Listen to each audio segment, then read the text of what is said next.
actually started cycling when I was about 8 years old, but not as a road cyclist. I started cycling as a BMX racer. I did BMX racing up until I was about 15. I competed nationally at a pretty good level. I won a few nationals as a junior, and then I got to about 15, 16 years old, and I just got a little bit bored of it.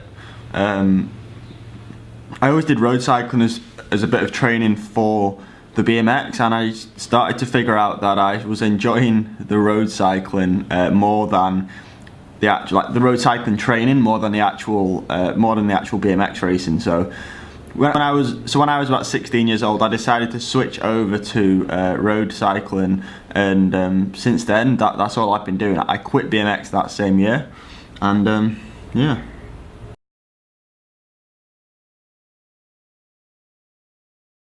So currently I'm a first cat cyclist. I achieved my first cat last year, so I was really happy about that, and hopefully this year I want to be able to achieve my elite license.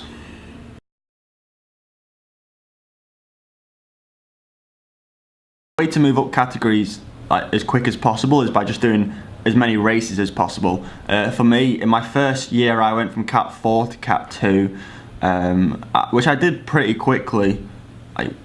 Literally a handful of races. I just got a few good results to start with, and then my second season I spent that in cat 2, and then last season I moved from cat 2 to cat 1, which is where, as I just said, I'm currently at now.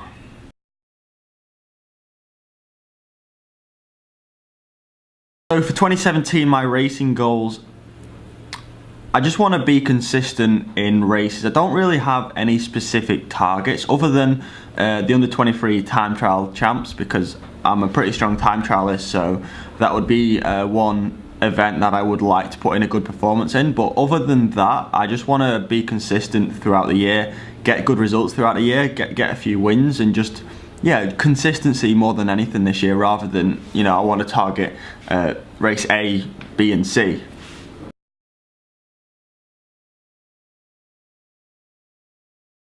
Standout results for me so far. My best result so far was probably my first season as a cyclist. I came into the sport as a second year junior, and my first season I actually won the Northwest Road Race Champs. And so far that's probably been my best and biggest win.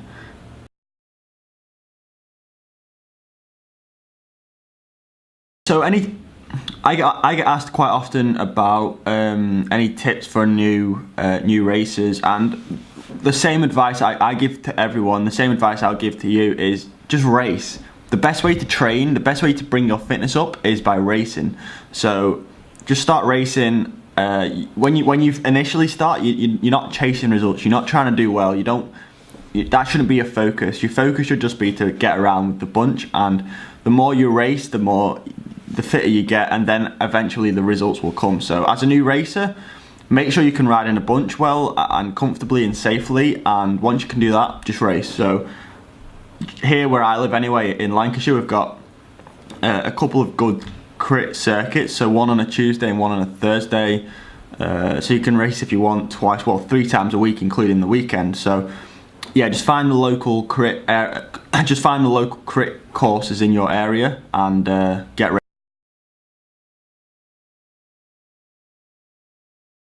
racing. Tips for this year's Grand Tours: the Giro, I think, I don't know. I think Vincenzo. I'm gonna back Vincenzo Nibali for the Giro.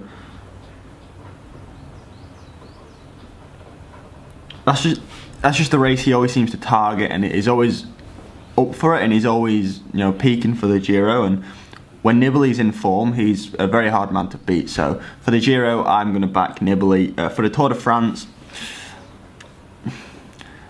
I don't know. It's a toss-up between Froome and Quintana.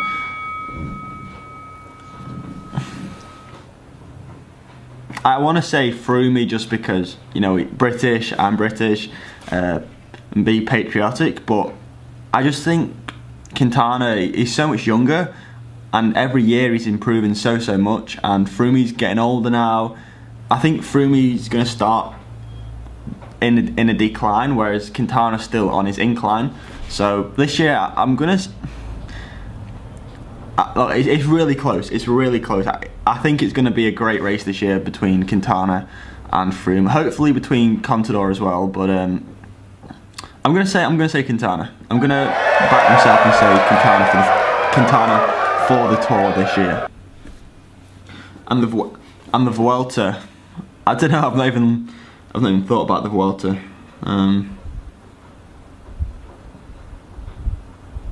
Yeah, I'm gonna leave the Vuelta.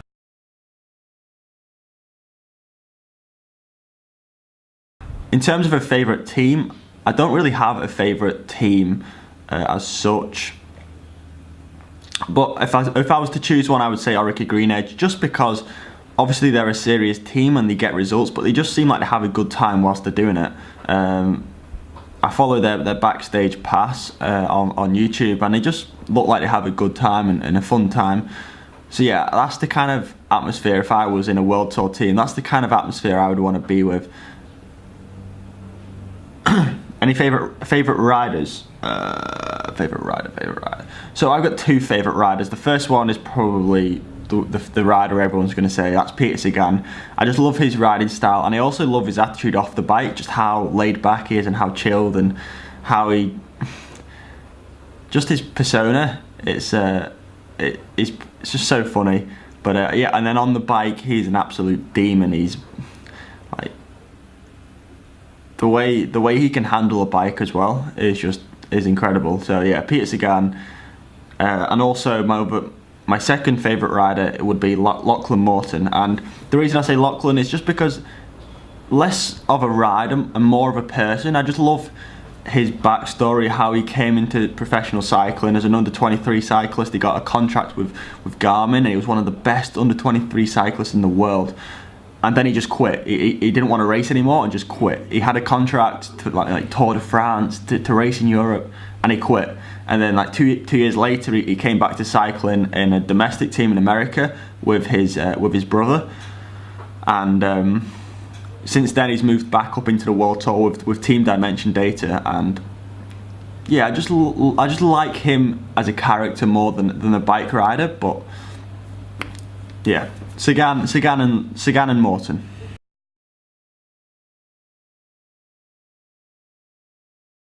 All right.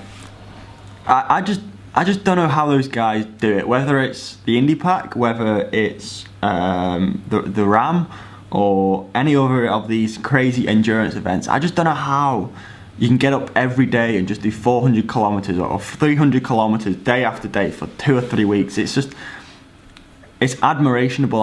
I couldn't do it. I couldn't probably mentally do 1 day of 400 kilometers. Never mind 2 or 3 weeks. So at the minute, I can't see myself doing any crazy events.